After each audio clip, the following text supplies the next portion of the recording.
प्रधानमंत्री पंडित जवाहरलाल नेहरू ने 14 अगस्त की आधी रात को देश को संबोधित करते हुए भारत के आज़ाद होने की घोषणा की थी। इस तरह 15 अगस्त 1947 की सुबह भारत एक आज़ाद देश बन गया था।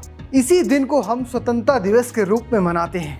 आज हम आपको ब्रिटिश सरकार के देश को छोड़कर जाने से जुड़ी एक ऐसी रोचक कहानी देंगे जिसमें अंग्रेजों ने अपनी सत्ता को रातों रात इंडिया से हटाने का फैसला लिया था।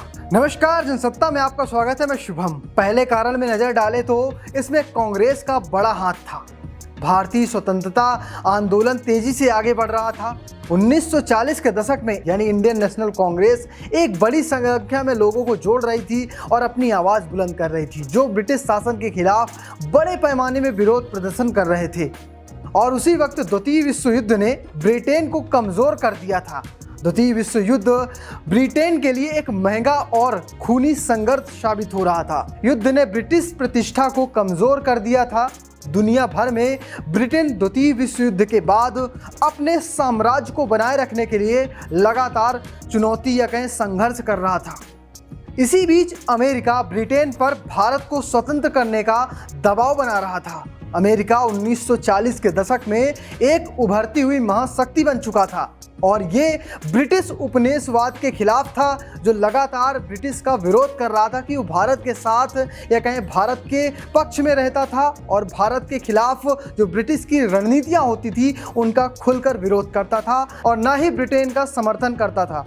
यही नहीं, ब्रिटिश सरकार भी भारतीय स्वतंत्रता के मुद्दे में विभाजित थी। वहाँ दो गुट थे, दोनों गुटों की अलग अलग मांग थी। ब्रिटिश सरकार के भीतर एक मजबूत लॉबी थी जो भारत को स्वतंत्रता देने के खिलाफ थी। हालांकि एक लॉबी ये भी थी जो मानती थी कि भारत अब तैयार हो गया, उसे स्वतंत्रता दे देनी चाहिए। और इसी को आगे बढ़ाते हुए कहें भारत को अनिश्चितकाल तक नहीं बनाए रखा जा सकता, इस पर तीखी विवाद हुई थी, तीखी बहस हुई थी। ब्रिटिश की जनता साम्राज्यवाद को बनाए रखने की जो लागत थी उससे थक चुकी थी। लगातार टैक्स दे रही थी, घर पर अपनी ही समस्याओं को ध्यान न देकर सरकार उनकी बाहर खासा पैसा खर्च करती थी। ब्रिटेन अपने विदेशी जो क्षेत्र थे उन पर ध्यान नहीं बना रखती थी और इंडिया इसका एक बड़ा उदाहरण बन गया था। लगातार यहाँ विरोध हो रहा था और जिसका खामियाजा ब्रिटिश सरकार को भुगतना पड़ा। और एक बड़ा कारण भारतीय राष्ट्रीय सेना आईएनए कोई नहीं भूल सकता। भारत की स्वतंत्रता में लोगों को जागरूक करने का में आईएनए ने जबरदस्त भूमिका निभाई। आईएनए एक ऐसा सैन्य बल था जिसे सुभाष चंद्र बोस ने गठित किया था और द्वितीय विश्व युद्ध के दौरान सुभाष चंद्र बोस जाकर हिटलर से मिल लिए थे और उसके बाद ब्रिटिश सरकार पूरी तरह से बैकफुट में आने लगी थी और लगातार लोगों को आईएनए से जुड़ता हुआ देखकर ब्रिटिश सरकार को लगा था कि अब वो वक्त आ चुका है जहां भारत को उनकी आज़ादी दे देनी चाहिए, वरना ये उनके लिए और आत्मघाती साबित हो सकता है। और इसमें एक जो बड़ा पॉइंट बना वो था लेबर पार्टी का शामिल होना। 1945 में ब्रिटेन में लेबर पार्टी की सरकार आ जाती है। लेबर पार्टी का मानना था कि भारत को स्वतंत्रता दे देनी चाहिए और उन्हें एक मजबूत सरकार भी दे देनी चाहिए। इसलिए सरकार, लेबर पार्टी की सरकार ने लॉर्ड माउंटबेटन को भारत का अंतिम वायसराय नियुक्त किया। वो मानते थे कि अब लॉर्ड वायसराय जो रहेंगे ये सत्ता हस्तांतरित कर कर ही वापस ब्रिटेन लौटेंगे और हुआ भी वही।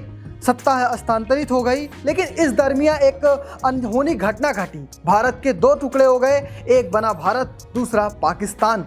भारतीय राष्ट्रीय कांग्रेस और मुस्लिम लीग के बीच भारत पाकिस्तान विभाजन पर समझौता हुआ। इसके बाद दो देश बने, भारत और पाकिस्तान।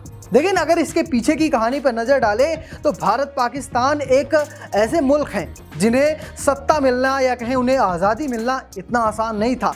सालों का संघर्ष था, सालों से लोग इसके लिए मेहनत कर रहे थे और अपनी जानें न्यौछावर कर रहे थे। जो रातों रात की बात है वो ऐसा है कि जब भारत द्वितीय विश्व युद्ध में साथ तो दे रहा था लेकिन इसका जो सहयोग करने से मना कर दिया था, उसके बाद ब्रिटिश सरकार पूरी तरह से बेचैन हो गई थी। उन्हें लगने लगा था कि शायद अगर अब हम भारत को उनकी आज़ादी नहीं देंगे तो उनके लिए थोड़ी मुश्किलें हो जाएंगी।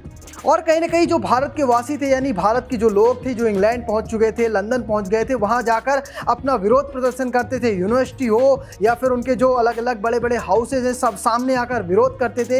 इसका भी इंग्लैंड की सरकार को नुकसान हो रहा था। इसे देखते हुए इंग्लैंड की सरकार ने यह फैसला लिया था कि अब भारत को आज़ाद कर दिया जाएगा। इसीलिए लॉर्ड माउंटबेटन को आखिरी वायसराय बनाकर ही भेजा गया था। उनसे कहा गया था कि अब आपको भारत को एक देश का दर्जा देकर वापस आना है। तो आपको कैसी लगी हमारी ये कहानी, आप कमेंट बॉक्स में बता सकते हैं। अगर आप भारत माता के सच्चे सपूत हैं तो जय हिंद जरूर कमेंट बॉक्स में लिखिएगा। फिलहाल के लिए इजाज़त दीजिए। अगर यूट्यूब में वीडियो देख रहे हैं तो यूट्यूब में हमें सब्सक्राइब करिए। फेसबुक पर देख रहे हैं तो फेसबुक पेज को फॉलो करना बिल्कुल मत भूलिएगा। धन्यवाद।